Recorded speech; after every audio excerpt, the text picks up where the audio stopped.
The night was perfect, the kind of perfect that made you think nothing could ever go wrong. Our backyard was transformed into a twinkling wonderland, filled with friends and family who had gathered to celebrate our 20th wedding anniversary. Chloe had gone all out with the decorations, stringing fairy lights through the trees, setting up tables with white linens, and even hiring a live band to play our favorite songs. I stood near the bar, a glass of champagne in hand, watching as Chloe moved gracefully through the crowd, laughing and chatting with our guests. She looked stunning in her emerald green dress, her dark hair cascading in soft waves down her back. It struck me, not for the first time, how lucky I was to have her in my life. Just as I was about to join her, she caught my eye and gave me a small, tight-lipped smile. There was something off about it, something that made my heart skip a beat. She nodded toward the house, signaling for me to follow her inside. Curious, I set my glass down and made my way through the throng of guests, exchanging greetings and handshakes as I went. Inside, the house was quiet and dimly lit, a stark contrast to the festive atmosphere outside. Chloe was waiting for me in the living room, her arms folded tightly across her chest. "Michael, we need to talk," she said, her voice barely above a whisper. "What's going on?" I asked, my pulse quickening. "Is everything okay?" She took a deep breath, her eyes filling with tears. "No, everything is not okay. I don't know how to say this, but I want to be with someone else." Her words hit me like a punch to the gut. For a moment, I couldn't breathe. The room seemed to spin around me, and I had to grip the back of a chair to steady myself. "Chloe, what are you talking about?" I finally managed to say, my voice shaking. "Who is it? Is this some kind of joke?" She shook her head, tears spilling down her cheeks. "It's not a joke, Michael. His name is David. He's a colleague from work. I've developed feelings for him, and I can't ignore them anymore." I stared at her, unable to comprehend what she was saying. 20 years of marriage, of love, of shared memories, and she was willing to throw it all away for another man? My mind raced with questions, with anger, with a profound sense of betrayal. "How long has this been going on?" I demanded, my voice rising. "How long have you been lying to me?" She flinched at my tone but didn't look away. "It's been a few months. I never intended for this to happen, but it did, and now I need to be honest with you." I felt like the ground had been ripped out from under me. Chloe, the woman I had loved for 2 decades, was standing before me, admitting she wanted to be with someone else. The pain was unbearable, a searing ache in my chest that made it hard to breathe. "We can't do this here," I said, my voice tight. "Our guests, they can't know. We'll talk about this later." Chloe nodded, wiping her tears away. "I'm sorry, Michael. I never wanted to hurt you." I turned away from her, struggling to keep my emotions in check. Outside, the laughter and music continued, oblivious to the turmoil inside our home. I forced a smile and stepped back into the party, feeling like an actor in a play, going through the motions while my world crumbled around me. The night dragged on, every minute feeling like an eternity. I exchanged pleasantries, made toast, and thanked everyone for coming, all the while feeling a hollow ache inside me.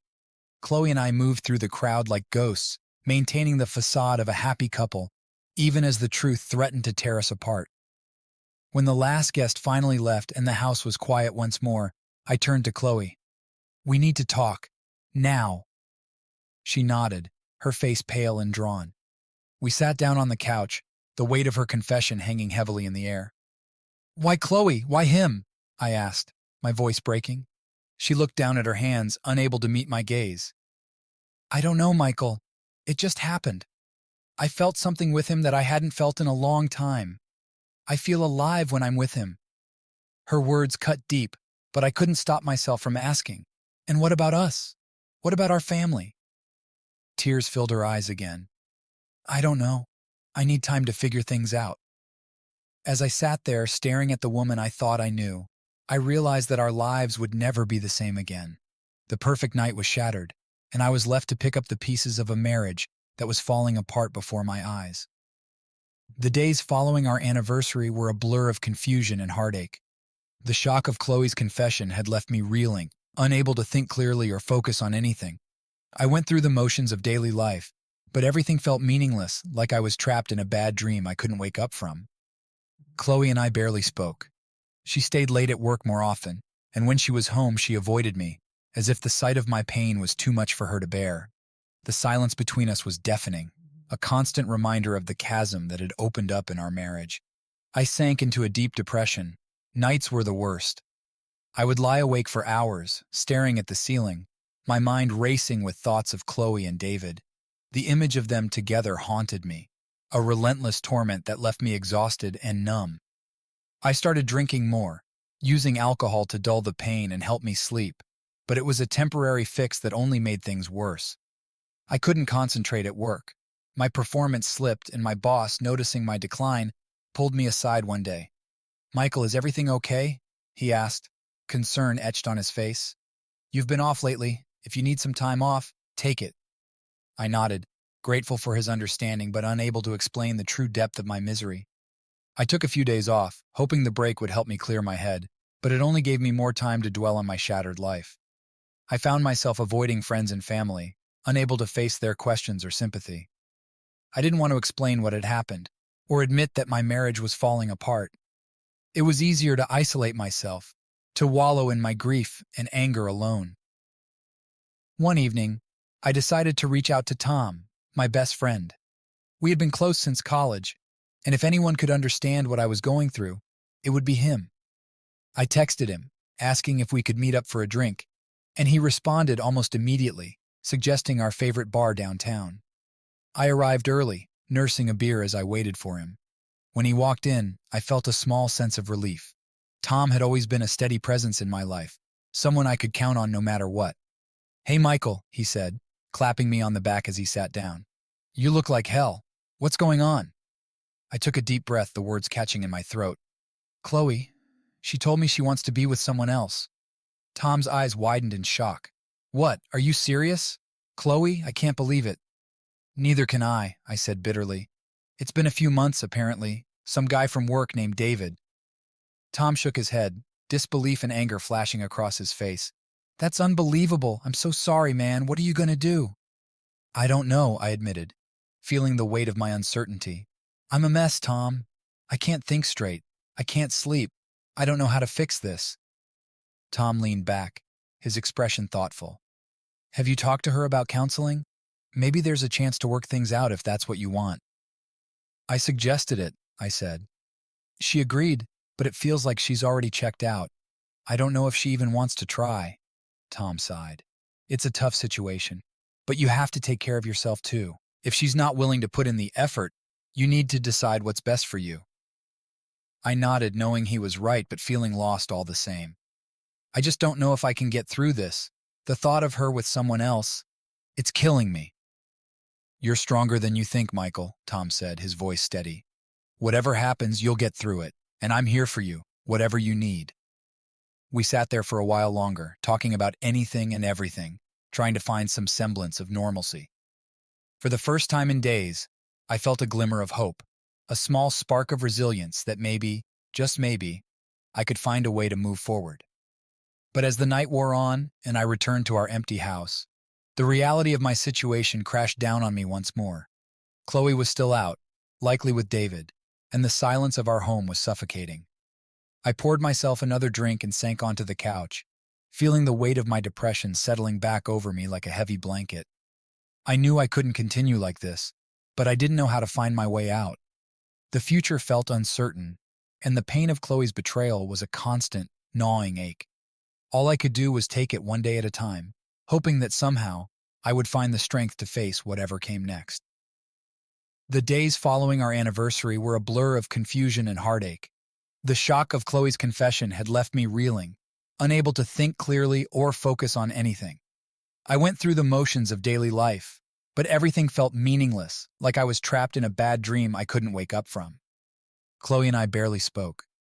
She stayed late at work more often, and when she was home, she avoided me, as if the sight of my pain was too much for her to bear. The silence between us was deafening, a constant reminder of the chasm that had opened up in our marriage. I sank into a deep depression. Nights were the worst. I would lie awake for hours, staring at the ceiling, my mind racing with thoughts of Chloe and David. The image of them together haunted me, a relentless torment that left me exhausted and numb. I started drinking more, using alcohol to dull the pain and help me sleep, but it was a temporary fix that only made things worse. I couldn't concentrate at work. My performance slipped, and my boss, noticing my decline, pulled me aside one day. "Michael, is everything okay?" he asked, concern etched on his face. "You've been off lately. If you need some time off, take it." I nodded, grateful for his understanding but unable to explain the true depth of my misery. I took a few days off, hoping the break would help me clear my head, but it only gave me more time to dwell on my shattered life. I found myself avoiding friends and family, unable to face their questions or sympathy. I didn't want to explain what had happened or admit that my marriage was falling apart. It was easier to isolate myself, to wallow in my grief and anger alone. One evening, I decided to reach out to Tom, my best friend. We had been close since college, and if anyone could understand what I was going through, it would be him. I texted him, asking if we could meet up for a drink, and he responded almost immediately, suggesting our favorite bar downtown. I arrived early, nursing a beer as I waited for him. When he walked in, I felt a small sense of relief. Tom had always been a steady presence in my life, someone I could count on no matter what. "Hey, Michael," he said, clapping me on the back as he sat down. "You look like hell. What's going on?" I took a deep breath, the words catching in my throat. "Chloe, she told me she wants to be with someone else." Tom's eyes widened in shock. "What? Are you serious? Chloe, I can't believe it." "Neither can I said bitterly. "It's been a few months, apparently. Some guy from work named David." Tom shook his head, disbelief and anger flashing across his face. "That's unbelievable. I'm so sorry, man. What are you going to do?" "I don't know," I admitted, feeling the weight of my uncertainty. "I'm a mess, Tom. I can't think straight. I can't sleep. I don't know how to fix this." Tom leaned back, his expression thoughtful. "Have you talked to her about counseling? Maybe there's a chance to work things out if that's what you want." "I suggested it," I said. "She agreed, but it feels like she's already checked out. I don't know if she even wants to try." Tom sighed. "It's a tough situation, but you have to take care of yourself too. If she's not willing to put in the effort, you need to decide what's best for you." I nodded, knowing he was right but feeling lost all the same. "I just don't know if I can get through this. The thought of her with someone else, it's killing me." "You're stronger than you think, Michael," Tom said, his voice steady. "Whatever happens, you'll get through it, and I'm here for you. Whatever you need." We sat there for a while longer, talking about anything and everything, trying to find some semblance of normalcy. For the first time in days, I felt a glimmer of hope, a small spark of resilience that maybe, just maybe, I could find a way to move forward. But as the night wore on and I returned to our empty house, the reality of my situation crashed down on me once more. Chloe was still out, likely with David, and the silence of our home was suffocating. I poured myself another drink and sank onto the couch, feeling the weight of my depression settling back over me like a heavy blanket. I knew I couldn't continue like this, but I didn't know how to find my way out. The future felt uncertain, and the pain of Chloe's betrayal was a constant gnawing ache. All I could do was take it one day at a time, hoping that somehow I would find the strength to face whatever came next. Leaving the rehab clinic was both liberating and terrifying. As I drove back to the house, my mind was a whirlwind of thoughts and emotions. The months I had spent focusing on my recovery had been transformative, but the real test was yet to come.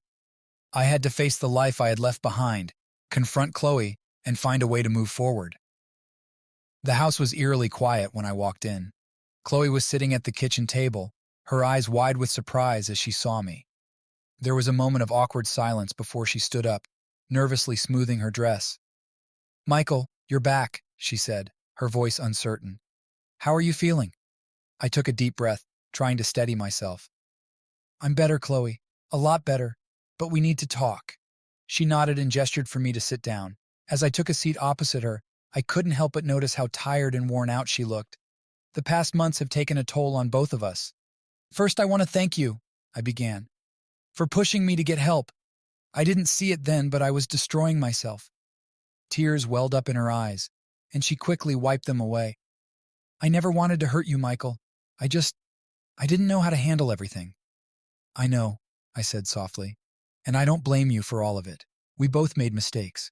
But we need to figure out where we go from here." Chloe looked down at her hands, twisting her wedding ring nervously. I ended things with David, she said quietly. I realized that what I thought I felt for him was just an escape from our problems. It wasn't real. Her confession caught me off guard. I'd spent so much time imagining her with him that hearing she had ended it felt surreal. Why didn't you tell me? I asked. I didn't want to give you false hope, she replied. You were struggling so much, and I didn't want to add to your burden. But now I want to be honest with you. I still love you, Michael. I want to try to make this work if you do too. Her words stirred something inside me. Despite everything that had happened, despite the pain and betrayal, there was a part of me that still loved her too. But the wounds were still fresh, and the road to rebuilding our trust seemed daunting. I love you too, Chloe, I said slowly. But it's going to take time. We both need to work on ourselves and on our relationship. We can't just pretend that everything is fine. She nodded, tears streaming down her face. I know. I'm willing to do whatever it takes. I want us to be happy again. We sat in silence for a moment, both of us absorbing the weight of our words. It was the first step in what would be a long and difficult journey, but it was a step nonetheless. In the days that followed, we began to rebuild our lives together. We attended couples counseling, where we talked openly about our feelings, our fears, and our hopes for the future. It was painful at times, but it was also healing. We learned to communicate better, to listen without judgment, and to support each other through the tough moments. I also reconnected with old friends and family, people I had pushed away in my darkest moments. Their support and understanding were invaluable, reminding me that I wasn't alone in this journey. Tom, in particular, became a constant presence in my life, always ready with a listening ear and a word of encouragement. One evening, after a particularly intense counseling session, Chloe and I took a walk through the park near our house. The sun was setting, casting a warm golden glow over the landscape. We walked in comfortable silence, enjoying the tranquility of the moment. As we reached a bench overlooking the lake, Chloe turned to me. Do you think we'll ever be the same again? She asked, her voice filled with uncertainty. I took her hand in mine, squeezing it gently. No, we won't be the same, I said. But maybe that's a good thing. We've both changed, and our relationship has changed. But we can build something new, something stronger. She smiled, a hint of hope in her eyes. I like the sound of that. As we sat there, watching the sun dip below the horizon, I felt a sense of peace wash over me. The road ahead was still uncertain, but for the first time in a long while, I felt hopeful about the future. We had faced our demons, and now, together, we could begin to heal and rebuild. It wouldn't be easy, and there would be challenges along the way. But we were committed to each other and to our journey of recovery. And that, I realized, was the most important step of all. As the weeks turned into months, Chloe and I worked diligently to rebuild our relationship. Counseling sessions became a staple in our lives, and the walls that had once separated us slowly began to crumble. We started talking more openly, sharing our thoughts, fears, and dreams. It was a slow process, but each small step felt like a victory. One evening, after a particularly productive counseling session, Chloe and I sat on the porch, watching the stars twinkle in the night sky. The air was cool, and the gentle rustle of leaves created a peaceful ambiance.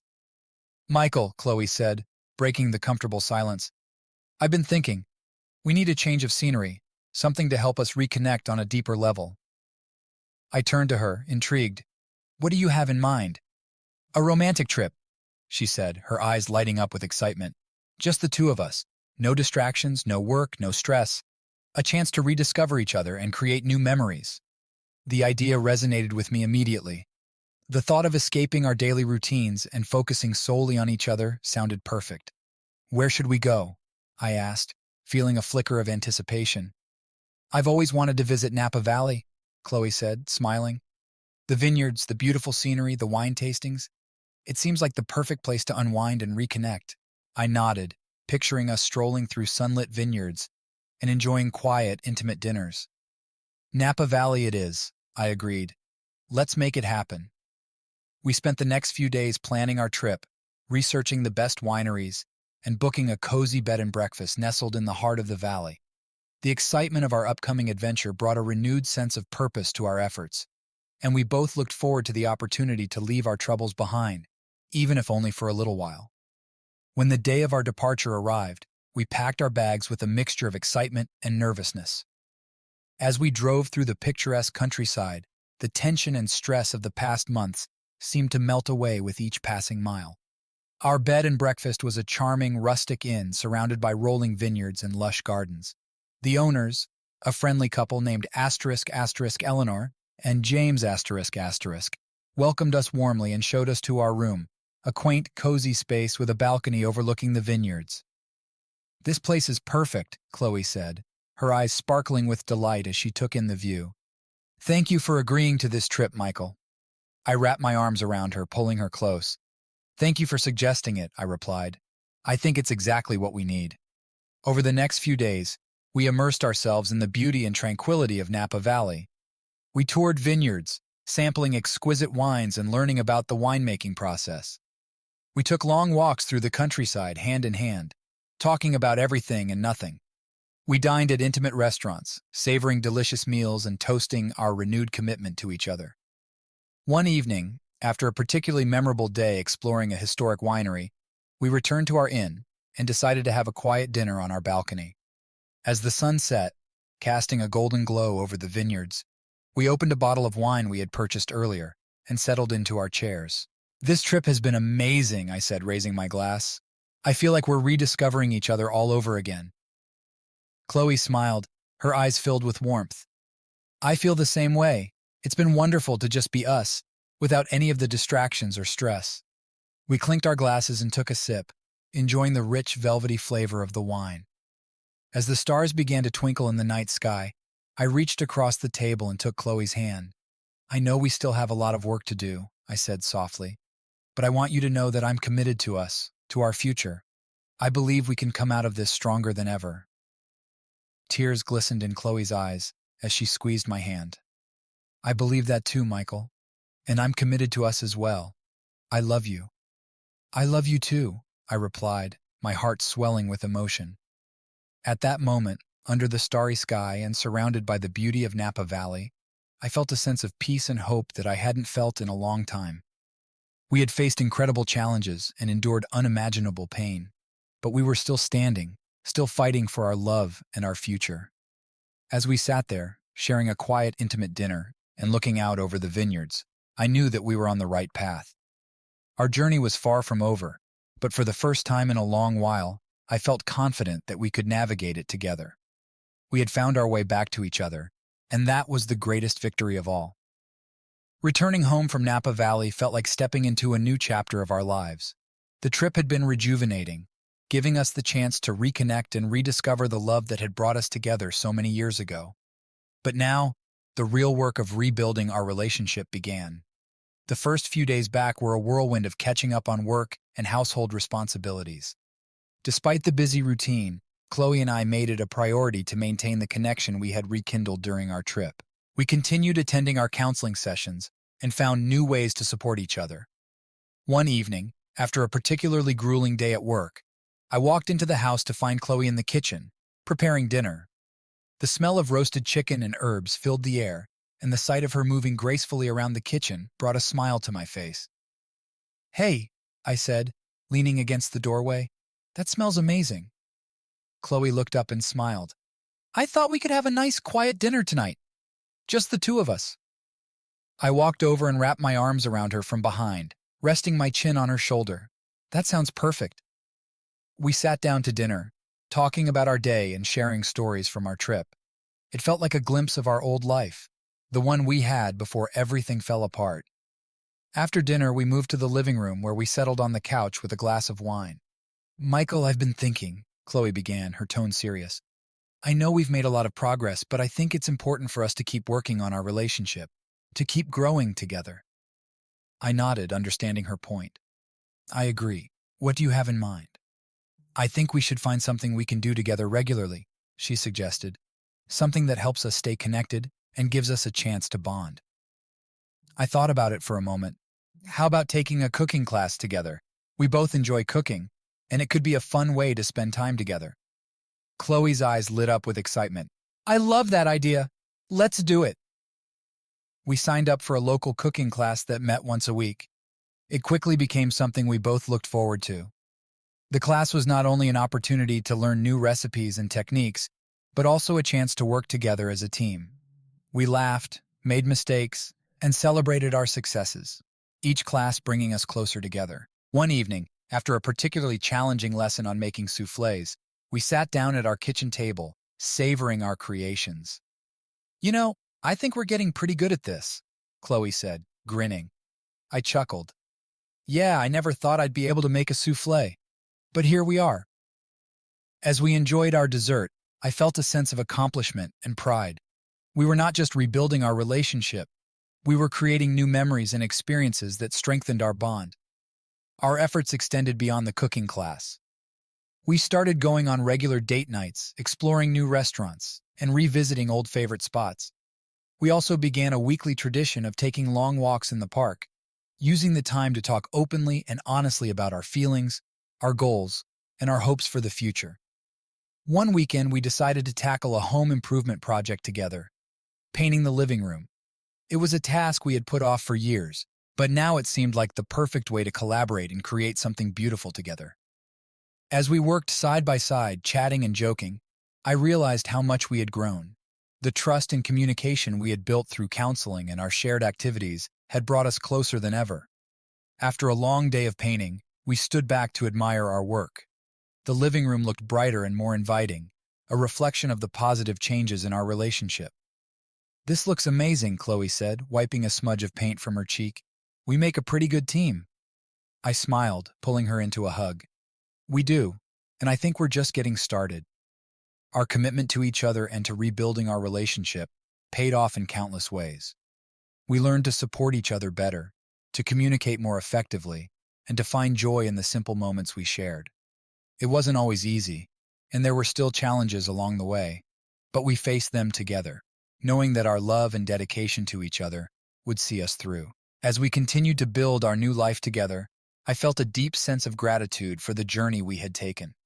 The pain and hardships ultimately brought us closer, teaching us the true meaning of love, forgiveness, and resilience.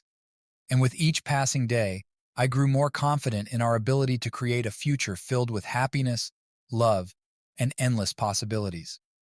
As Chloe and I continued to rebuild our lives, the peace we had cultivated was occasionally interrupted by shadows of the past. One such shadow emerged unexpectedly, testing our resolve and commitment to each other. It was a crisp autumn afternoon when Chloe received a message that would shake our newfound stability. We were sitting in the living room, enjoying a rare moment of relaxation, when her phone buzzed. She glanced at the screen and I saw her face pale as she read the message. "Is everything okay?" I asked, concerned by her sudden change in demeanor. She looked up at me, her eyes filled with a mix of anxiety and determination. "It's David," she said quietly. "He wants to meet." I felt a surge of anger and protectiveness. David was a name I had hoped to never hear again, a painful reminder of the betrayal that had nearly destroyed our marriage. "What does he want?" I asked, struggling to keep my voice calm. "He says he wants to talk, to clear the air," Chloe replied, her voice trembling slightly. "But I don't think it's a good idea." I took a deep breath, trying to steady my emotions. "Do you want to meet him?" I asked, needing to understand her thoughts and feelings. She shook her head firmly. "No, I don't. Our relationship is over, and I've moved on. I don't want to see him again, Michael. I only want to focus on us." Her words were a relief, but the situation still gnawed at me. "Then tell him that," I said gently. "Make it clear that you don't want any further contact." Chloe nodded and typed out a response. As she hit send, she looked up at me with a sense of resolve. "I'm sorry this happened, Michael. I never wanted to bring him back into our lives." I reached out and took her hand, squeezing it reassuringly. "It's okay. What's important is that we're handling this together." Over the next few days, Chloe and I focused on maintaining the strength and unity we had built. But the incident with David left a lingering unease, a reminder that the past could still intrude on our present. One evening, as we were preparing dinner, Chloe turned to me with a serious expression. "Michael, I want you to know something. When I told David that I didn't want to see him again, he tried to persuade me otherwise. He said he still had feelings for me and wanted to talk things through." I felt a knot form in my stomach.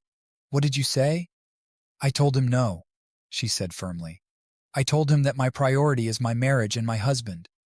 I made it clear that there is no place for him in my life anymore. Her words were a balm to my wounded heart. "Thank you for telling me," I said, pulling her into a tight embrace. "And thank you for standing firm. It means a lot to me." "I love you, Michael," Chloe whispered, her voice filled with emotion. "I made a mistake, but I'm committed to us now. I won't let anything come between us again." As we held each other, I felt a renewed sense of hope. We had faced another challenge, and once again, we had emerged stronger. The incident with David tested our resolve, but it also reaffirmed our commitment to each other and to our future together. In the following weeks, Chloe and I continued to focus on our relationship, finding new ways to connect and support each other. We planned more date nights, explored new hobbies, and even took up hiking, enjoying the beauty of nature as we walked and talked for hours. One Saturday morning, we decided to hike a nearby trail known for its stunning views. As we reached the summit, we sat down to catch our breath and take in the breathtaking scenery. "This is incredible," Chloe said, her eyes wide with wonder as she gazed at the landscape below. "I'm so glad we're doing this together." I smiled, feeling a deep sense of contentment. "Me too. It's moments like this that remind me of how far we've come and how much we have to look forward to." We sat in companionable silence for a while, simply enjoying each other's presence. As the sun began to set, casting a warm golden glow over the mountains, I turned to Chloe and took her hand. "No matter what challenges come our way," I said softly, "I know we can face them together. We've proven that time and time again." She squeezed my hand, her eyes shining with love and determination. "Yes, we can. And we will." As we made our way back down the trail, I felt a sense of peace and optimism. Our journey was far from over, but we were stronger and more united than ever. Together, we would continue to face whatever life threw our way, building a future filled with love, resilience, and endless possibilities. Years had passed since those turbulent times that tested our love and commitment. Chloe and I had come a long way from the pain and turmoil that once threatened to tear us apart. Now, as we stood together on our porch, watching the sunset over the horizon, I couldn't help but reflect on the journey that had brought us here. Our marriage had blossomed into something beautiful and strong. We had weathered storms and celebrated triumphs, each experience deepening our bond and strengthening our love. Our home was filled with laughter and warmth, a sanctuary where we found solace and joy in each other's presence. Chloe had pursued her passion for art, creating breathtaking pieces that adorned the walls of our home. Her talent and creativity never failed to amaze me, and I cherished the moments we spent together in her studio, discussing her latest projects and dreams for the future. As for myself, I had found fulfillment in my career, advancing to a position where I could make a meaningful impact. I had also rediscovered my love for photography, capturing moments of beauty and wonder that reminded me of the preciousness of life. Our weekends were spent exploring new places, from quaint towns nestled in the countryside to vibrant cities bursting with culture. We immersed ourselves in new experiences, savoring every moment and creating memories that we would cherish forever. One summer, we fulfilled a dream we had shared since our trip to Napa Valley. We traveled to Italy, where we spent weeks exploring the ancient streets of Rome, wandering through vineyards in Tuscany, and indulging in delicious cuisine. It was a journey of discovery and adventure, a celebration of our love and the life we had built together. Back home, we continued to nurture our relationship, never taking our love for granted. We made time for date nights, enjoying romantic dinners by candlelight and spontaneous weekend getaways to reconnect and recharge. Our family had grown too, with the addition of a furry companion, a rescue dog named Max, who filled our lives with boundless energy and unconditional love. He became a beloved member of our little family, bringing us joy and companionship in ways we never imagined. As our love and life together flourished, we decided it was time to find a place to call our own, a home where we could create new memories and build our future. After months of searching, we stumbled upon our dream house, a charming Victorian nestled in a quiet neighborhood with a sprawling garden and a cozy fireplace. The process of moving was filled with both excitement and nostalgia. Packing up our old home brought back memories of our early years together, the challenges we had faced, and the milestones we had celebrated. But it also marked a new beginning, a fresh chapter in our lives filled with hope and possibility. On the day we moved into our new home, Chloe and I stood in the empty living room, surrounded by boxes and memories. The sun streamed through the windows, casting a warm glow over the hardwood floors. "It's perfect," Chloe said, her voice filled with awe as she looked around. I took her hand in mine, squeezing it gently. "It really is. Our own little piece of paradise." Over the coming weeks, we settled into our new home, unpacking boxes and decorating each room with care. We planted flowers in the garden, hung artwork on the walls, and envisioned the future we would build together in this beautiful space. As we sat on our porch that evening, watching the sun set over our garden, I felt a profound sense of gratitude. Our journey had been filled with challenges and obstacles, but through it all, we had found our way back to each other, stronger and more united than ever. "Michael," Chloe said softly, breaking the peaceful silence, "do you ever think about how far we've come?" I turned to her, smiling warmly. "All the time. We've been through so much together, but look at where we are now." She leaned against me, her head resting on my shoulder. "I'm grateful for every moment, even the difficult ones. They brought us here, to this place of happiness and peace." I kissed the top of her head, holding her close. "I wouldn't change a thing. Our journey, with all its twists and turns, led us to this beautiful life we have together." As the stars began to appear in the darkening sky, I knew that our love story was far from over. Together we would continue to embrace life's challenges and joys, building a future filled with love, laughter, and endless possibilities. And as we stood there, hand in hand, watching the world fade into the night, I knew with certainty that our love was stronger than ever, a beacon of hope and happiness that would guide us through the years to come.